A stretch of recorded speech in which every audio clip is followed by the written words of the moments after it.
Estos son los titulares de las informaciones más importantes al momento.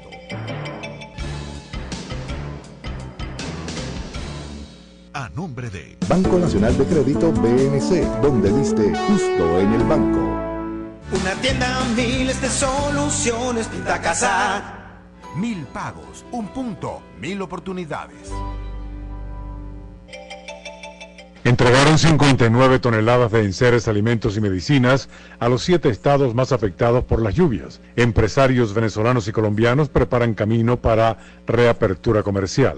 Elección de jefes de calle del PSUV será el próximo sábado 20 de agosto. Se restableció el paso de trenes en la línea 1 del metro de Caracas. Defensoría Pública aplica nuevos lineamientos para la protección de niños y adolescentes. Guterres llega a Ucrania para reunirse mañana con Zelensky y Erdogan. Renunció ministro de Defensa de Perú. Omar López es el nuevo manager de Venezuela para el Clásico Mundial de Béisbol.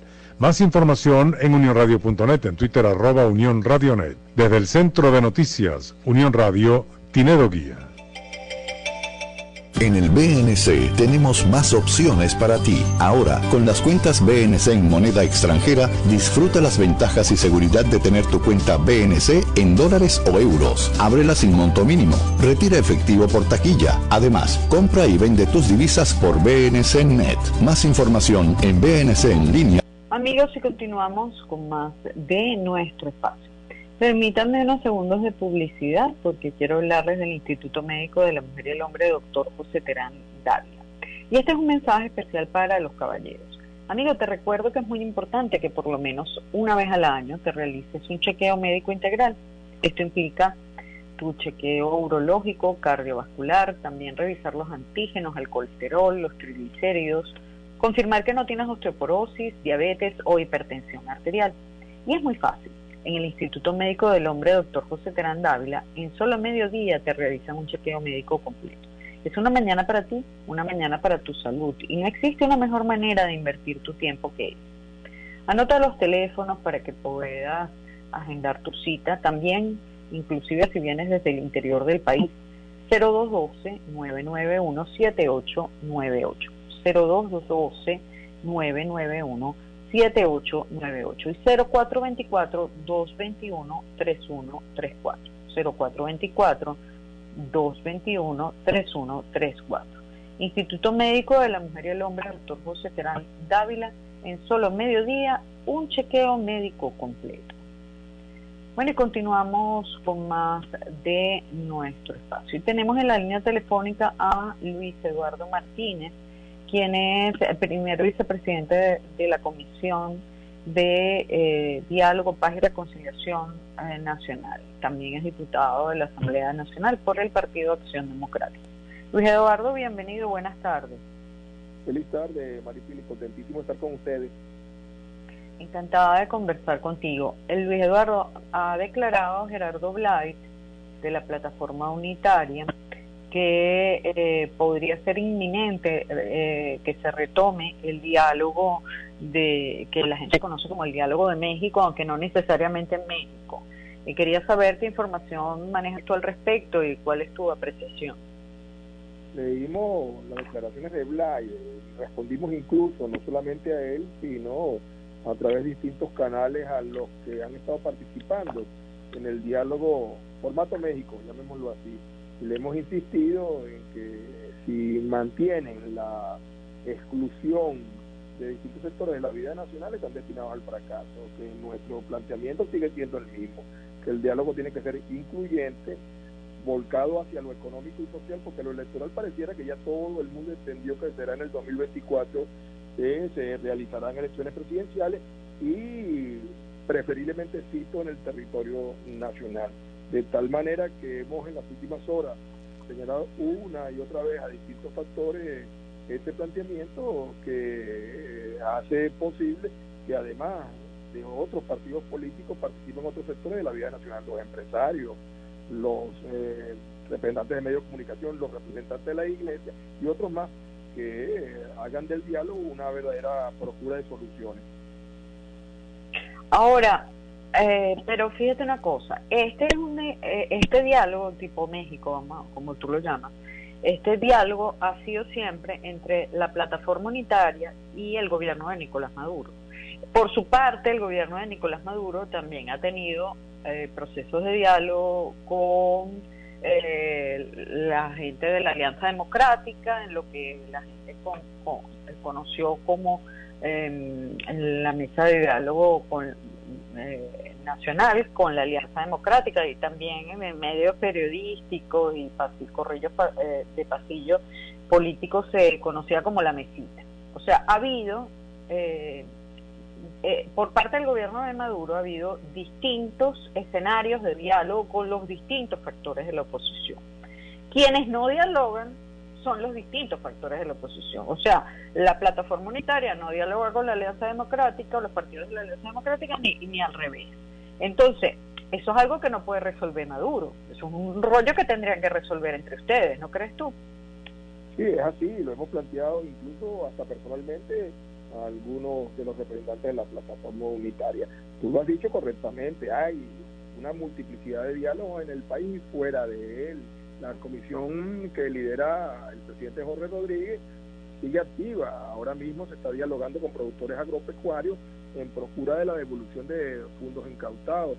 Se dialoga con representantes de países que como Argentina y Colombia han girado en su apreciación sobre Venezuela, pero lamentablemente hasta la fecha los diálogos intraoposición, para darle esa calificación, no se han producido. Yo creo que mientras esto no se dé, las oposiciones, y perdona que hable en plural, tienen poquísimas posibilidades de influir en el mañana que viene. Lo que se ha hecho en México, las 3 jornadas de México, con el mayor respeto a quienes participaron, no exhibe grandes frutos. El primer encuentro, más allá del comunicado que se firmó, que se reconoce al gobierno de Nicolás Maduro, que era algo absolutamente obvio, no produjo otro resultado. En el segundo de los diálogos, apenas un comunicado donde se reconoció que la Guayana era Esequiba a territorio venezolano, y en el tercero un manifiesto de protesta por el atropello en su momento de unos venezolanos en Iquique. De tal manera que nuestro llamado público a todos los factores de la oposición es que hagamos un gran esfuerzo y nos entendamos entre nosotros, visto que se supone que tenemos un objetivo común, que es el de lograr que en Venezuela se dé un cambio en el modelo político y de gobierno. Ajá, pero entonces sigo sin entender cuál es el afán de que incluyan a otros factores en el proceso de diálogo con formato México, que siempre ha sido entre la plataforma unitaria y del gobierno. O sea, más bien no deberían los factores de la oposición promover un diálogo intraoposición, interno de la oposición, más allá de querer sentarse en la mesa en la cual Maduro está conversando con alguno de esos factores. O sea, lo que no entiendo es por qué tienen que usar a Maduro de mediador entre los problemas de la oposición. No sé si me estoy explicando. No, te explicas perfectamente y mucho concuerdo contigo, pero mientras pareciera dificilísimo ese diálogo intraoposición, increíblemente, tú lo has dicho, se dan distintos escenarios de diálogo entre las oposiciones y el gobierno. Pero en cualquier caso, lo importante del diálogo formato México, y insisto en llamarlo así porque no sabemos si las próximas sesiones serán en México, es que dialogando solo una parte de la oposición, que hasta matemáticamente no representa la mayoría. Hemos dicho que a partir de noviembre cambió la geometría electoral en Venezuela. Los factores de la Alianza Democrática tuvieron más votos que la plataforma unitaria. Entonces es una realidad que está allí, de tal manera que la no incorporación significa que cualquier acuerdo, porque Blay no solamente habló de diálogo, incluso el titular en muchos medios fue acuerdo, habló de acuerdo. Cualquier acuerdo pasa porque tienen que ser tomados en cuenta distintos sectores, reitero, no solamente políticos partidistas, sino también de la sociedad civil venezolana. Ya. Por cierto, ¿está previsto alguna mesa de trabajo, alguna mesa de diálogo entre el gobierno de Maduro y los otros factores de la oposición, como es el caso de la Alianza Democrática, etcétera? Se han dado reuniones, unas que se han hecho públicas y otras permanentes, y hay una comunicación, digamos, construida fundamentalmente en el Parlamento, en el seno del Parlamento. El presidente Jorge Rodríguez, que preside la Comisión de Diálogo y que actúa también como representante gubernamental en la mesa Formato México, ha garantizado y se hace una permanente comunicación, es diaria las comunicaciones entre los sectores gubernamentales y la oposición democrática, lo que ha hecho posible también que avancemos en distintas áreas que no se hacen con ruido, pero que han venido produciendo resultados importantes en el país. Ahora mismo se está trabajando con la reforma de la ley del Ministerio Público, con la designación, se estima que antes que termine el año, de los distintos líderes responsables del poder moral. Ya se hizo con el Tribunal Supremo de Justicia, es decir, esa comunicación es permanente y se da desde el seno del Parlamento. Ajá, pero en esas reuniones o en ese proceso de diálogo con los otros factores de la oposición, no me estoy refiriendo a la plataforma unitaria, que es otro caso, pero con los otros factores de la oposición que básicamente están reunidos en la Alianza Democrática, en ese sector o en esas conversaciones, ¿cuál es la agenda de los partidos de oposición? O sea, ¿qué solicitan en esas conversaciones o cuáles son las demandas o los criterios que tienen los sectores de la oposición de la Alianza Democrática que solicitan en esos procesos de diálogo con el gobierno de Maduro? Porque, a ver, hay cosas importantes que están en ciernes, como por ejemplo la elección presidencial del año 2024. Hay que garantizar los partidos opositores deberían estar pendientes de ver cosas como por ejemplo el voto de los venezolanos en el exterior, el tema de ver de las inhabilitaciones, porque bueno, ¿de qué sirve que hayan elecciones en 2024 si los candidatos que pudieran ser amenazantes para el gobierno, entonces de repente viene el gobierno y utiliza el Tribunal Supremo de Justicia y los inhabilita, incluso después de que ganan, como fue el caso de Barinas, que fue muy emblemático? Entonces yo creo que hay una serie de cosas que la oposición tendría que estar hablando con el gobierno de Maduro, y no sé si eso está o sea, por lo menos no me las mencionaste dentro de las agendas de lo que espera la oposición. Porque a diferencia de lo que muchos les gustaría oír, lo electoral es importantísimo, pero nosotros estamos dándole prioridad a lo económico y social, estamos dando prioridad a la reinstitucionalización.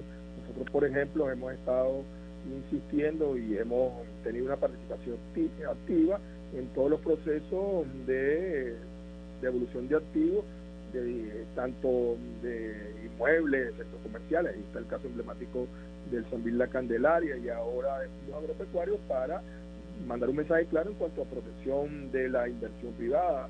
Hemos estado también una y otra vez insistiendo en esas, digamos, conversaciones, diálogo con el gobierno, en la necesidad de avanzar en la reinstitucionalización. Por eso se hizo lo del Tribunal Supremo de Justicia y por eso se está trabajando actualmente con el poder moral. Lo político electoral también es importante y hemos señalado públicamente, pero también privadamente, nuestro criterio en cuanto a que tienen que darse las condiciones de transparencia para que el proceso sea creíble, pero no solamente con el gobierno, lo hemos hablado y lo continuamos hablando con representantes diplomáticos de distintos países. Unos diálogos se han dado aquí en Venezuela, otros se han dado afuera. Hemos también insistido en la necesidad que Venezuela se reinserte en el escenario internacional. Específicamente le hemos puesto especial cariño a lo que se refiere a Mercosur y ahora lo hacemos con Colombia. Es decir, sí hay, insisto, una multiplicación de diálogo, pero que lo electoral, si bien es lo que muchos más le dan visibilidad, está allí y lo cuidaremos, pero también estamos tratando el tema económico y social, y dentro de ese tema económico y social yo no puedo responsablemente obviar lo que ha sido también un reclamo persistente, y lo hemos hecho una y otra vez, fundamentalmente entre representantes de gobiernos extranjeros con quienes nos hemos reunido, que es el levantamiento de las sanciones. En la última reunión que sostuvimos como representante de la Unión Europea, que visitó Caracas, bueno, yo diría que es incógnito porque no se filtró ni siquiera las reuniones que hizo, le señalamos esa situación, y él mismo reconoció, como han reconocido también otros representantes del gobierno extranjero, que las sanciones lo que han hecho es perjudicar a la mayoría de los venezolanos, y desde el punto de vista del cumplimiento de los objetivos que se trazaron en su momento no ha hecho absolutamente ningún peso. Eso también lo hemos planteado, insisto, en los diálogos que se realizan con representantes de gobiernos extranjeros. Unos se han hecho aquí en Venezuela y otros se han hecho fuera de Venezuela.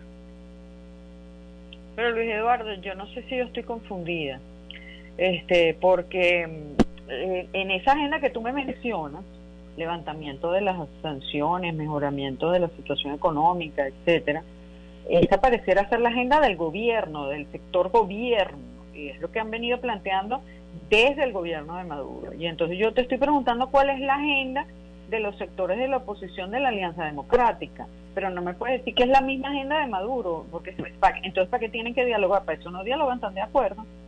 No es la misma agenda del gobierno nacional, pero sí es en muchos puntos coincidente con los intereses de los venezolanos. Si tú te detienes, el que levante las sanciones nos interesa a todos.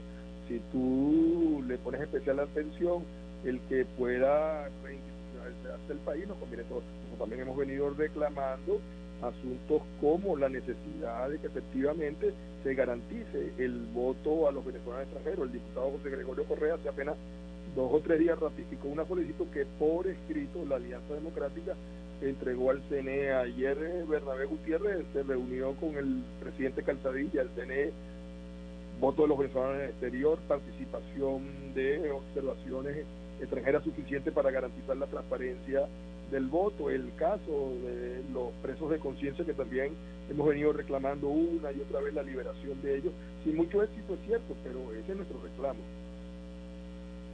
Ya, pero entonces la Alianza Democrática, los partidos de la Alianza Democrática que están en esa mesa de diálogo nacional, entiendo sigue funcionando, según lo que tú me dices, si tienen una agenda distinta a la del gobierno. Naturalmente, en algunos puntos nosotros tenemos una apreciación en favor de los venezolanos que pudiera coincidir con los planteamientos del Ejecutivo Nacional. Por eso señalaba, sin ningún rubor, el tema de las sanciones. El Ejecutivo Nacional lo reclama, nosotros también lo reclamamos porque entendemos que lo que se perjudica son la totalidad de los venezolanos. El tema de la reinserción del país, no del gobierno, en las instituciones multilaterales es también una agenda de la alianza, pero es de interés del gobierno. Yo mañana, o sea, diputado opositor, voy a reunirme con una representación que está también de bajo perfil aquí en Caracas, de un organismo multilateral. Si pudiera decir, bueno, ¿por qué te vas a reunir con ellos? Bueno, porque yo represento un estado que, como Aragua, está interesado, sus alcaldes, incluso el propio gobierno regional, en obtener recursos multilaterales, porque con los recursos gubernamentales no es suficiente. Es decir, en algunos puntos se coincide, pero por interés del país. Yo puedo decir entonces que en estos puntos el gobierno también está de acuerdo con la oposición en cuanto a reclamar para que la situación económica y social mejore. No hacemos nada, Maripili, con recibir un país en ruina en unos años o en muchos años, y de tal manera que a lo económico y social estamos poniendo especial atención.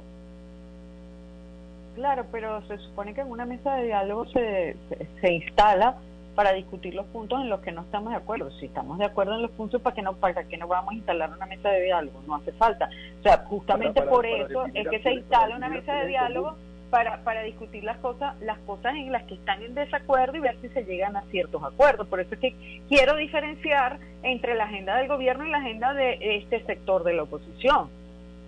En cuanto a diferencias, pasan uno por la necesidad de garantizar la mayor transparencia del voto, es un reclamo permanente. 2, dentro de esa necesidad, el voto extranjero. 3, la observación internacional para que supervise todo el proceso. 4, también se ha planteado la reapertura del registro electoral de tal manera de limpiarlo de posibles, nadie sabe cuántos, decenas, miles de electores que ya han fallecido o que recurrentemente no han votado y que por lo tanto no deberían estar allí. El caso de los presos de conciencia que deberían ser liberados. Igualmente las inhabilitaciones que a nuestro juicio tienen que ser revisados. Esos son puntos que nos separan. Y esperamos que en cualquier consideración seguimos planteándolo, seguimos insistiendo y esperamos que puedan resolverse para garantizar que en el 2024, que es la fecha que, reitero, todos han entendido, se realizarán las elecciones presidenciales, y no se anticipan, por cierto, podamos concluir en las mejores condiciones. ¿Tú crees que se pueden anticipar las elecciones presidenciales? Sí, es más, yo te voy a decir una cosa, no me vayas a criticar. Si yo estuviera sentado en la mesa del gobierno, estuviera hoy dándole de vuelta a la cabeza acerca de la conveniencia de adelantar las elecciones presidenciales, bueno, si ese es el follón que está armado, si ese es el reclamo, si por eso algunos países, cada vez menos, todavía me sancionan, bueno, vamos a convocar las elecciones presidenciales, vamos a facilitar el proceso. Pero yo soy de los que creo que para no violar la Constitución, las elecciones pudieran adelantarse por lo menos hasta el primer trimestre del 2024, quizás no en el 2023, porque entonces hay limitaciones de carácter legal, pero no te sorprendas que en los primeros meses del 2024 estaremos votando por presidente de la República, a menos que haya un acuerdo para que se adelante. Pero mira, si se adelanta en las oposiciones, más de uno va a pegar un carrerón. Claro, a quien más le convendría un adelanto de elecciones sería al gobierno, pero el gobierno tiene la limitación legal de que la Constitución plantea que las elecciones son en el 2024, como demasiado tendría que ser en enero, pues, en enero del 2024, pero las tienen que hacer en 2024. Eso es lo que me refiero, que no te extrañe que en lugar de hacerla en octubre, noviembre, como debería ser, puedan hacerla en enero del 2024, pero si se produjera un gran acuerdo nacional que incluya a todos los sectores, perfectamente pudiera encontrarse una fórmula que permite incluso hacerlas antes, pero reitero. Y ustedes que están ahorita con la cuestión de los nombramientos de los funcionarios del poder moral, ¿cómo está el tema de las inhabilitaciones? Porque la grosería, el descaro, el abuso, la ilegalidad de lo que hizo el gobierno en las elecciones de noviembre del 21, eso no tiene nombre. Eso no tiene nombre, estar inhabilitando candidatos a diestra y siniestra, gente que ni siquiera había ejercido cargo público, por lo cual no es inhabilitable, no tiene la condición de inhabilitable, simplemente para sacarlos del escenario político y no dejarlos participar. Es una grosería. Entonces, están utilizando a esos funcionarios, al Contralor, al Tribunal Supremo de Justicia, etcétera, etcétera, etcétera, para esas marramucias políticas vergonzosas que terminaron inhabilitando un candidato después que les había ganado las elecciones. Es una barbaridad. Entonces ustedes no reclaman eso como oposición, o sea, ahorita que ustedes van a nombrar esos candidatos, ustedes no exigen un compromiso de que esos señores que se van a montar en esos cargos y que ganan un sueldote, no se presten para esas sinvergüenzuras y esas marramucias políticas. Lo primero, antes de la designación, y es importante que lo diga porque es la respuesta que puedo dar a tu pregunta, es reformar la ley, es decir, no se va a producir solamente la designación, no solamente será un cronograma para designar los funcionarios del poder moral, tal como pasó con el Tribunal Supremo de Justicia, habrá que reformar parcialmente las leyes que permiten la designación y delimitan la responsabilidad de cada uno de las cabezas de esos poderes en esa discusión de la ley de la Contraloría, fundamentalmente, que es la que está más a la vista en estos casos. Tiene que, y vamos a plantearlo con mucha seriedad, evitar, si fuera posible incluso, que se tenga un criterio discrecional para la inhabilitación. En cualquier país, y así debería ser en Venezuela, las inhabilitaciones proceden cuando hay sentencias firmes y definitivas contra funcionarios que hayan incurrido en determinados delitos que también se prevé legalmente. Entonces, no se trata solamente de designar los funcionarios, se trata previamente de reformar parcialmente las leyes que los aparaguan, y en esa revisión, especialmente en lo que se refiere a la Contraloría, hemos estado hablando, los diputados opositores, para insistir en la necesidad que la Contraloría no continúe siendo un elemento de inhabilitación y que corresponda a los órganos jurisdiccionales el hacerlo en su momento después de cumplidos los diferentes procesos. Mira, Luis Eduardo, yo estoy de acuerdísimo con que esa ley hay que cambiarla y que para poder inhabilitar, lo cual implica una sanción, a cualquier persona tiene que haber una sentencia firme. Estoy absolutamente de acuerdo con eso. Pero es que lo que está haciendo, lo que han venido haciendo la Contraloría y el Tribunal Supremo de Justicia, que ustedes designaron, lo que ha venido haciendo es peor, porque ni siquiera con la ley que está vigente inhabilitan a personas sin haberle sustanciado expediente, sin haberle permitido el derecho a la defensa, ni siquiera en la instancia administrativa de la Contraloría. Y peor todavía, inhabilitan personas que no son inhabilitables porque no han ejercido ningún tipo de función pública. O sea que sin necesidad ni siquiera de reformar la ley, ya todo lo que han hecho estos funcionarios de Contraloría y Tribunal Supremo de Justicia es ilegal, incluso con las leyes vigentes. Entonces no puede ser que la oposición no reclame eso. Reclamamos, insisto, y esa es parte de lo que seguramente serán los acuerdos mínimos para hacer posible que se concurra el proceso del 24, que las inhabilitaciones que se han producido al margen de lo que debería ser un procedimiento legal se levante y que no se produzcan nuevas inhabilitaciones que sean de carácter arbitrario. Eso es algo fundamental para hacer posible la mayor participación en las elecciones presidenciales. Eso es lo que va a darle confianza al proceso. Que puedan participar todos los que quieran participar. Ya, a mí lo que me sorprende es que los sectores de la oposición de la Alianza Democrática no estén levantando todas estas banderas, porque se supone que si ustedes están ahí, están en la Asamblea Nacional, así sean 20, así sean 3 diputados nada más, como eran aquella vez antiguamente, que habían solamente 3 diputados de la causa R y todos los demás eran adecos y copellanes, pero esos 3 diputados de la causa R hacían un escándalo gigantesco. Entonces yo no puedo entender cómo es posible que los sectores de la Alianza Democrática que están presentes en la Asamblea Nacional no estén levantando todas estas banderas y armando escándalo con todo esto y presionando para que el gobierno no cometa todos estos abusos.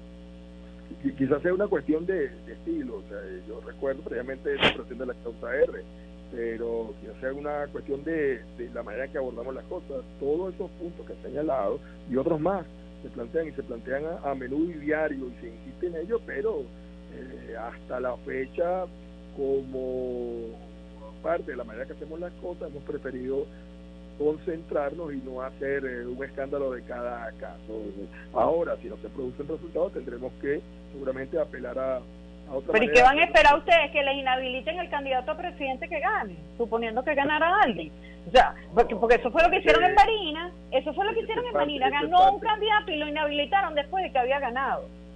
Pero en definitiva la voluntad popular se reflejó en un resultado que tuvieron que aceptar semanas después. Garrido es gobernador. Pero que tú quieres que inhabiliten al candidato a presidente y vuelvan a repetir las elecciones. O sea, es que eso no puede ser. Hay que tomar previsiones a esto porque ya pasó.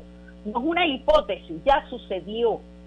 De acuerdo contigo, pero insisto, es parte de lo que tienen en su momento que acordarse para que frente a los venezolanos y frente al mundo las elecciones presidenciales sean suficientemente potables para que todos lo aceptemos. O sea, las inhabilitaciones tienen que erradicarse por completo y además de modificar la ley, que pudiera no ser suficiente por la característica de arbitrariedad de algunas inhabilitaciones, hay que formar parte de un acuerdo. Al que más le interesa, yo estoy convencido de que haya unas elecciones transparentes a cada uno de los sectores políticos, porque para eso están preparándose para participar en las elecciones.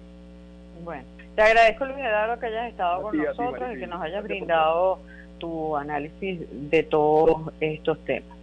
Amigos, estábamos conversando con el diputado Luis Eduardo Martínez, quien es vicepresidente de la Comisión de Diálogo, Paz y Reconciliación Nacional.